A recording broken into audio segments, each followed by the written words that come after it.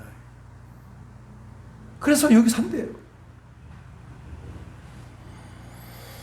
그런데 신앙의 입장에서 가만히 들여다보면 여러분 내 과거를 자세히 들여다보고 현재의 삶을 들여다보면서 미래를 열어가는 신앙인이 되어야 하는 겁니다. 과거로 회귀되는 신앙은 참 불쌍한 신앙이에요. 우리의 신앙이 그만 파산하는 배처럼 모든 것이 산산조각이 깨지고 그냥 예수 믿던 예전 삶으로 돌아갔어. 예수 없이 살면 그것처럼 불쌍한 삶이 없는 거예요. 오늘 본문 11절 12절에 보면 그러므로 생각하라. 너희는 그때의 육체로는 이방인이요 손으로 육체에 행한 할례를 받는 무리라 칭하는 자들로부터 할례를 받지 않는 무리라 칭함을 받는 자들이라. 7가지를 이야기하고 있어요. 과거가 너가 어땠는지 과거의 삶에 보니까 이 이스라엘 사람 유대인들 입장에서 보면 이방인들이에요. 이방인이라고 하는 단어가 주는 의미가 아주 슬퍼요. 오늘 아침에 이제 아들한테 이야기를 듣는데 독일 내에 있는 이방인들 다 나가라. 특히 우크라이나 그 사람들 다 나가라. 너들 때문에 우리가 아주 그냥 정말 삶이 팍팍하다. 나가라. 국가에서는 그들을 난민을 받아주려고 하는데 시민들은 저항운동을 일으키고 있다는 거예요. 유대인들이 얼마나 차가운 눈으로 이방인을 바라보고 있습니까? 그리고 이 무할례, 이 할례 받지 않은 인간들 그 의미 속에는 지옥불의 땔감 같은 놈들 그런 차가운 시선으로 사람을 본다는 거예요. 사람이 그 냉소적인 시각으로 사람을 바라본다는 것 그게 느껴진다면요 참 괴로운 거예요. 내 앞에서는 웃고 즐거워하지만 돌아서면 나를 욕하고 냉소적인 시각으로 딱 바라보면서 내가 은혜를 베풀지만 그 베푸는 은혜가 내가 너를 도움으로 나는 점점 선해지고 그런 어떤 이상한 개념으로 내게 선을 베풀고 더 나아가 오늘 본문에 보니까 너희는 그리스도 밖에 있었고 이스라엘 사람 밖에 있었고 약속에 대해서는 외인이고 또 그 다음에 소망이 없는 사람이고 하나님이 없는 사람이었다. 참 이 11절 12절 말씀을 보면 참 예수 안 믿는 사람들의 삶을 그대로 이야기하고 있어요. 그러다가 죽어서 지옥 가는 거예요. 로마의 한 대학 문에는 그 다음은이라고 하는 글귀가 적혀 있다고 합니다. 이 대학의 설립자가 이제 참 가난한 그런 독학생이었어요.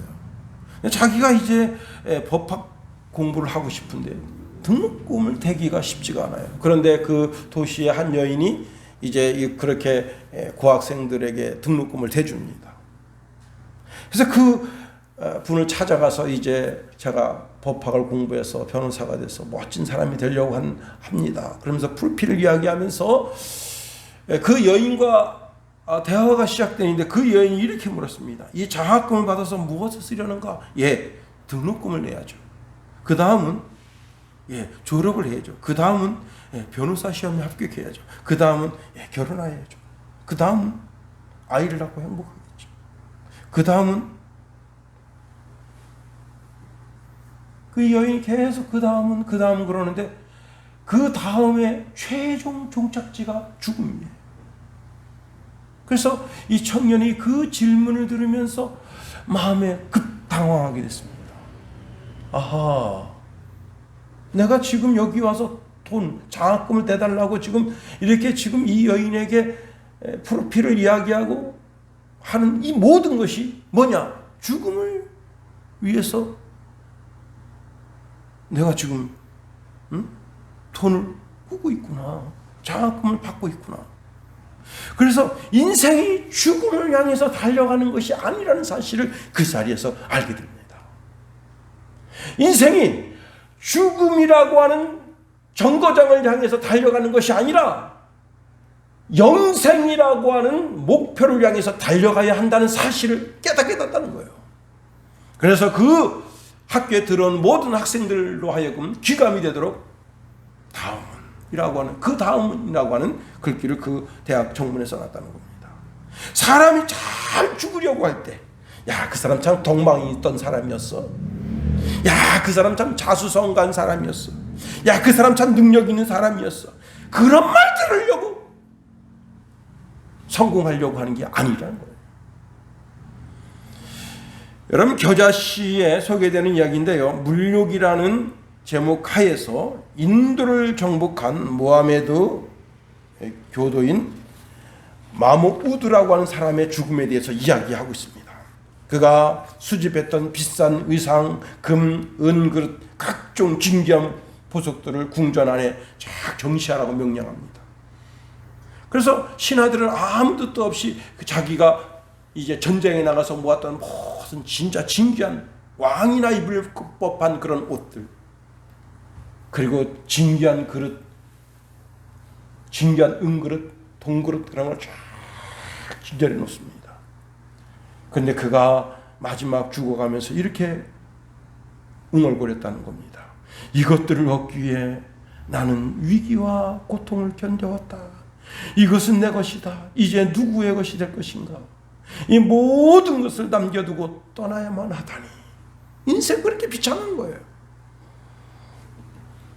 우리가 어머니 뱃속에서 나와서 평생을 사는 것처럼 우리가 이 땅에서 전도받고 복음을 깨닫고 예수님의 주시는 복과 그 다음에 영생의 복을 받아 누려서 살고 이 땅의 마지막 호흡이 멈추는 그날 천사의 손에 받들어 올려 하나님 품에 안기는 그런 사람이 되도록 우리는 신앙의 삶을 살아야 되는 겁니다. 제가 대선교회를 섬길 때 목요일 날 늦은 밤에 한 젊은 청년이 찾아왔어요. 그 젊은 청년은 제가 보기에는 행색이 깔끔합니다. 한 대학원생 정도 돼 보여요. 말하는 것도 굉장히 좀 이게 젠틀하고 옷 입은 것이 좀 행색이 틀려요. 근데 이 청년이 누구 찾는가 하면 자기한테 사형리로 복음 전한 여자를 찾는 거예요.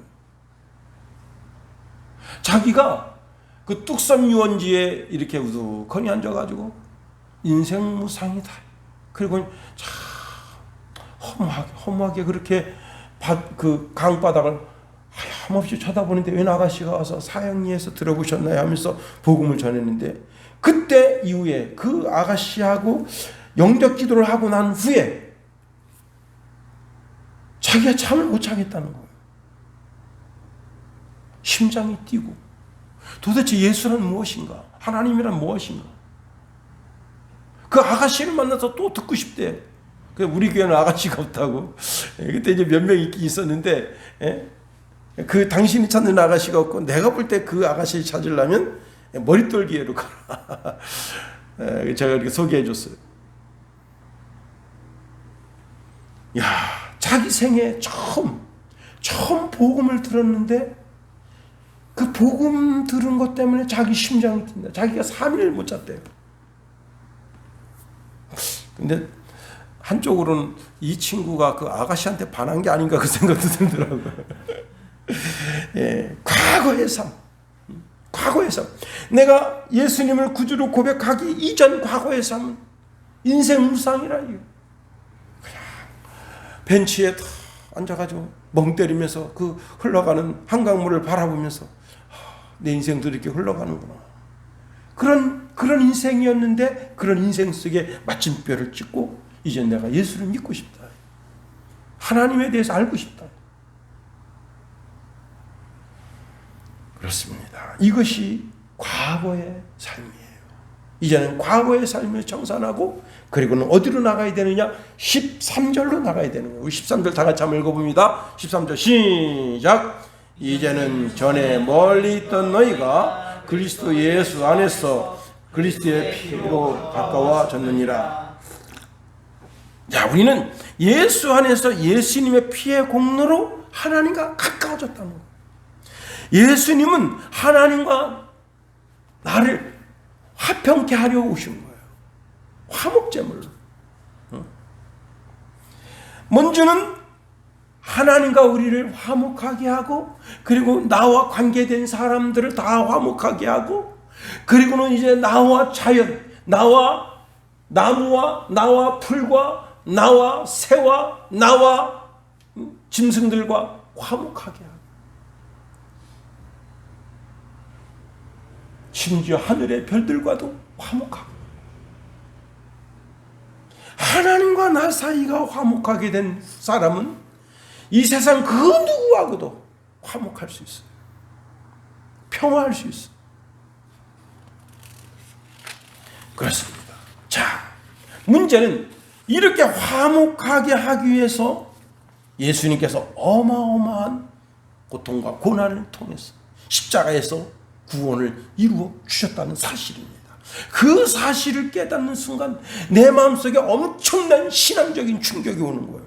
와, 내가 지금 누리는 이 평화. 이번에 우리 윤석열 대통령이 영국에 가서 영국의 6.25 때 참전한 노병들을 만났습니다. 그들에게 훈장을 수여하고 엘리베이터를 타고 내려가는데 그 노병들에게 폴더인 상이었어요. 당신들이 아니었으면 우리는 존재하지 않습니다. 영국뿐이겠습니까? 우리나라에 참전했던 수많은 사람들, 그 사람들이 우리나라를 위해서, 여러분, 이 코리아가 어딘지도 모르고 달려온 거 아니에요. 내가 왜 저 코리아 이름도 모르는 나라에 가서 조선이라는 나라를 가서 거기 가서 대한민국이라는 나라에 가서 내가 목숨을 바쳐서 싸워야 되는 이유도 모르고 온 거예요. 그리고 와서 얼마나 많은 젊은이들이 인민군 피탄에, 중공군 피탄에 그렇게 죽어갔습니까? 그들의 희생과 고통이 있었기 때문에 우리가 산 거예요. 그러니 윤석열이가 대한민국을 대표해서 고개 숙여서 감사합니다 하는 거예요. 인간 쓰레기 같은 문재인은 신용복이나 좋아. 북한 공산군을 창설한 사람을 좋아한다고 하고. 정신 나갑니다. 여러분, 우리는 예수님 때문에, 우린 예수님 때문에 새로운 존재가 된 거예요. 새 존재. 고린도후서 5장 17절 19절에 보면 이렇게 말씀하고 있습니다. 그런즉 누구든지 그리스도 안에 있으면 새로운 피조물이라 이전 것은 지나갔으니 보라 새 것이 되었도다. 모든 것이 하나님께로부터 났으며 그가 그리스도로 말미암아 우리를 자기와 화목하게 하시고 또한 우리에게 화목하게 하는 직분을 주셨으니 곧 하나님께서 그리스도 안에 계시사 세상을 자기와 화목하게 하시며 그들의 죄를 그들에게 돌리지 아니하시고 화목하게 하는 직분을 우리에게 부탁하셨느니라. 여러분, 모든 사람은 하나님을 상대하며 살도록 지음받은 겁니다. 그래서 에덴 동산의 아담과 하와도 하나님과 교제하면서 하나님을 상대하면서 살도록 지음받았는데 그만 사단의 꾀임에 넘어가서 금단의 열매를 먹게 되고 그리고는 하나님과의 관계가 단절이 되어버렸어요. 죄의 담이, 하나님과 아담 사이에 큰 죄의 담이 있어서 아담이 스스로 자꾸 그 죄의 담을 쌓아갑니다. 인간은 죄를 짓고 자꾸 죄의 담이나 쌓아갈 뿐이지 그 죄의 담을 헐 만한 능력이 없어요. 그런데 주님께서 오셔서, 하나님께서 오셔서 그 죄의 담을 허물어 주십니다. 어린 양의 피로 그 죄의 담을 허물어 주십니다. 그런데 세상의 많은 종교가들이 하나님과 인간 사이에 있는 그 담을 내가 헐 수 있다고 달겨들어요. 문선명이가 달겨듭니다. 죽었지만 수많은 종교를 만들어요. 비슷비슷한 종교를 만들어요. 여러분, 유사제품에 주의하라는 말 있잖아요.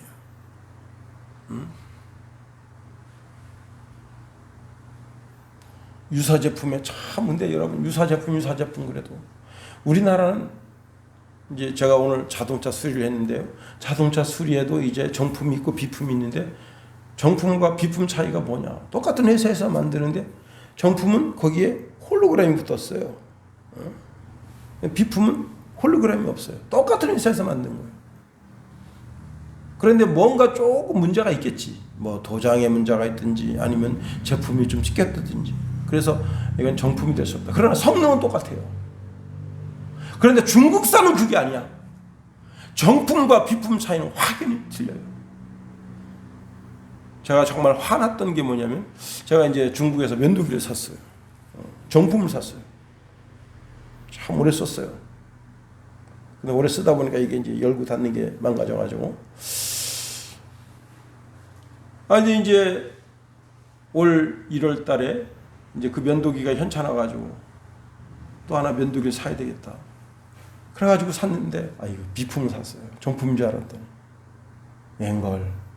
3개월 썼는데 망가진 거야. 와, 진짜 화나대. 응? 그래서 내가 이거 왜 망가졌지 하고 쭉 보니까 모양은 똑같아요. 근데 영어자가 조금 틀려. 와, 진짜 어쩐지 싸더라.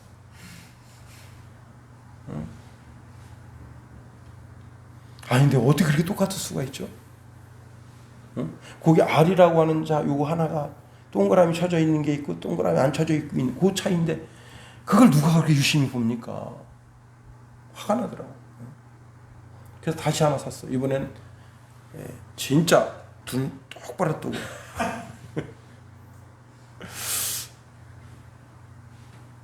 여러분, 유사 종교. 우리 이 모임에 오면 하나님과 우리 사이에 있는 담을 내가 허물어 줄게. 일로 와라. 일로 와라. 세상에 얼마나 많은 유사 종교가 있습니까?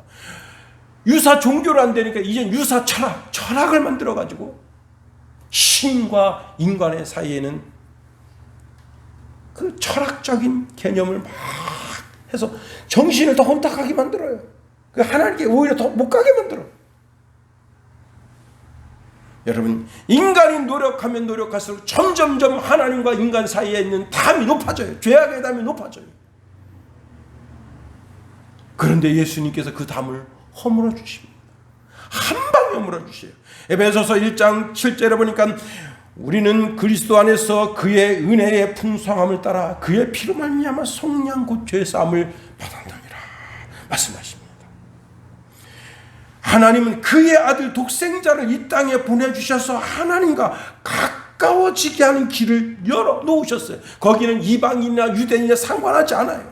누구든지 예수 그리스도를 구주로 믿기만 하면 하나님께서 그 죄악에 대함을 한 방에 허물어 주십니다. 베드로전서 1장 18절 19절에 보니까 너희가 알거니와 우리 조상이 물려준 헛된 행실에서 대속함을 받는 것은 은이나 금이나 없어질 것으로 된 것이 아니요 오직 흠 없고 점 없는 어린 양 같은 그리스도의 보배로운 피로 된 것이니라 말씀하십니다. 예수님의 그 보배 피로 하나님과 우리 사이에 있는 죄악의 담을 허물어 주셨다는 거예요. 어느 시골에 물질적으로 유복한 가정이 있었습니다. 남편은 어찌하든지 돈 벌고 물질적으로 성공하겠다고 하는 생각밖에 없어서 아침에 일찍 나가서 저녁 늦게까지 그렇게 돈 버는 삶을 살았습니다.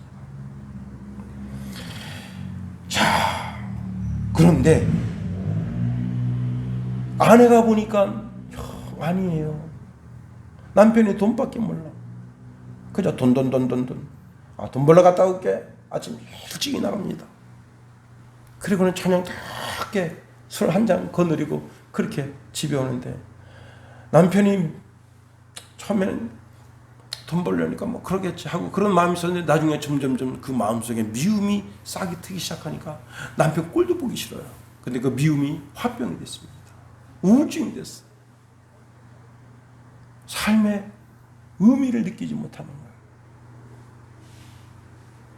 그러다 어느 날 이제 맹장이 터져서 복막염이 됐어. 의사가 이게 수술을 하긴 하더라도 이게 상황이 좋지 않다. 막 수술하다 피가 떨어졌어요. 요즘같이 막 의학이 발달되었던 그런 시대가 아니었어. 급하게 O형피를 찾는데 남편이 O형입니다. 내 피를 주시오. 내 피를 주시오. 그 남편이 피를 주는데 여자가 이제 너무 깊은 절망 속에 있으니까 차라리 죽는 게 낫지 뭐.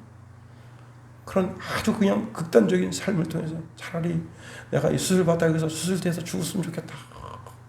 그러고 이렇게 실눈으로 떠서 보니까 자기 남편이 옆에서 피를 자기한테 주고 있는 거예요. 깜짝 놀랐어. 아니, 저 인간이 나한테 피를 준단 말이야? 그래서 다시 남편을 쳐다보는데 의사가 얘 더 피를 뽑으면 안 됩니다. 괜찮습니다. 더 뽑으세요.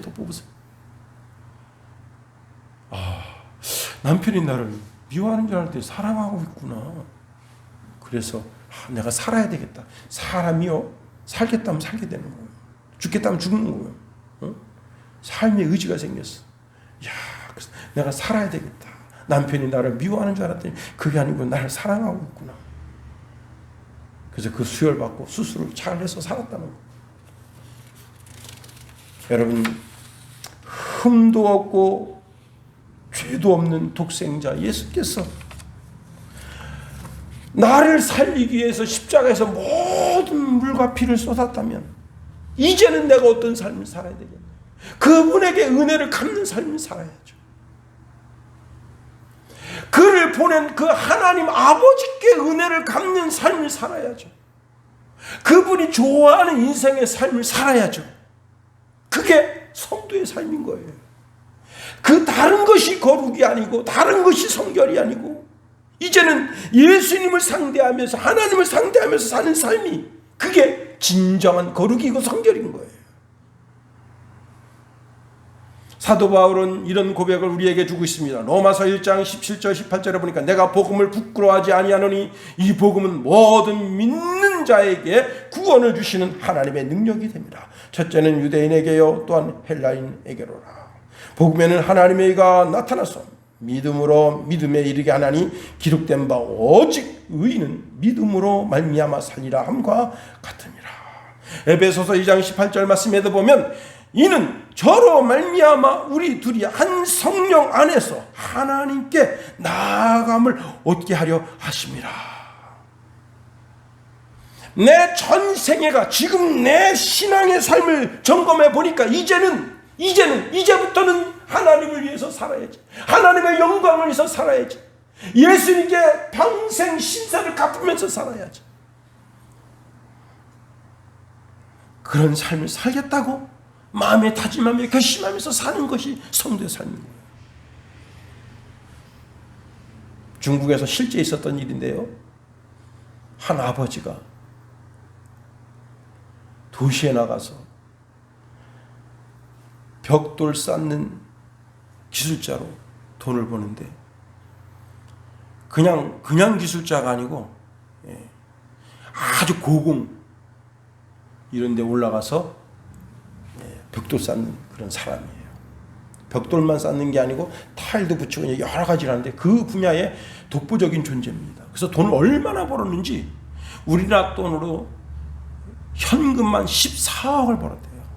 근데 그 어간에 이제 자기 시골집에 이제 자기 아내 그리고 아들이 셋인데 첫째 아들, 둘째 아들, 셋째 아들 다 대학을 다 가르쳤어. 멋지게. 그리고 이제 자기도 나이를 먹어서 은퇴했습니다. 더 이상 이제 고공 그 높은 데 올라가서 할 수 없을 정도로 그 정도로 몸이 야위었어요. 그러나 그동안 벌어놓은 돈이 현금만 14억이고 주식에 투자한 것 또 이렇게 저렇게 있는 돈이 한 20억이 넘습니다. 근데 자기가 불현듯 이런 생각을 했어요. 어떤 생각을 했는가 하면 내가 말이야 지금 롤스로이스 멋진 외제차 딱 끌고 시골집에 들어가면 다 나를 반겨주겠지. 근데 내가 거지로 들어간다면 어떻게 할 것인가? 내 아들이, 큰아들이, 작은아들이, 막내가, 내 아내가 어떻게 할 것인가? 그게 궁금해졌어요. 그래서 자기가 일부러 이제 거지 옷을 입고 그리고 거지가 돼서 큰아들을 찾아요. 큰아들이 이미 결혼해서 좋은 단란한 가정을 가지고 있고 중국에서 의사로 활동하고 있습니다. 아들아 내가 왔다. 그 화관에 그만 이렇게 힘들어져서 내가 사업에 실패해가지고 쫄딱 망했다. 그랬더니 이 싸가지 없는 새끼가 뭐야 이거 거지 새끼야. 그러고는 분명히 자기 아들인데 쌩까고는 그 종업원 시켜가지고 자기를 내쫓다. 너무너무 화가지만 내가 돈 버냐고 내 인생 거기다가 인생을 바치는 통에 자식 교육을 못 시켰구나. 두 번째 아들을 쫓아갔는데 두 번째 아들은 교사입니다. 똑같은 막내는 이제 결혼한 지 얼마 되지 않았는데 막내는 딱 갔더니 얘들아 아버지가 이렇게 사업 쫄당해서 망했다. 그랬더니 아버지가 평생 우리를 위해서 희생했는데 이제는 내가 아버지를 위해서 희생할게. 저희 집에 오셔서 여기서 사세요. 아버지가 눈물이 막 쏟아지면서 아들아 그게 아니라 사실은 말이야 내가 쇼를 했다. 그래가지고 아들을 다 모았습니다. 그 작은 아들한테 현금 14억 그 주식 양도 첫째는 둘째는 이 싸가지 없는 놈들 다 줬다는 거예요. 이야 이제는 내 삶을 바꿔야지. 평생 하나님을 상대하면서 예수님을 상대하면서 성령의 인도함을 받았어. 그 안에서 이제는 정말 하나님께 예수님께 신세를 갚으면서 살아야지. 이것이 이런 신앙의 각오로 사는 것이 우리의 신앙의 삶인 거예요. 이제 여러분 예배를 마치고 가정으로 돌아가고 세상으로 돌아가서 어떤 인생을 살겠습니까? 하나님을 늘 상대하면서 사세요. 예수님을 늘 상대하면서 사세요. 그분에게 진 신세를 갚으면서 사세요. 그러면 우리의 삶이 점점점 거룩해지고 성결해지고 아름다워지는 거예요. 그분이 우리에게 주시려고 한 신령한 복이 쌓이게 되는 거예요. 주기도문 하겠어요. 하늘에 계신 우리 아버지의 이름을 거룩하게 하시며 아버지의 나라가 오게 하시며 아버지의 뜻이 하늘에서와 같이 이 땅에서도 이루어지게 하소서. 오늘 우리에게 이러한 양식을 주시고 우리가 우리에게 잘못한 사람을 용서하여 준 것 같이 우리 죄를 용서하여 주시고 우리 시험에 빠지지 않게 하시고 악에서 구하소서. 나라와 권능과 영광이 영원히 아버지의 것입니다. 아멘.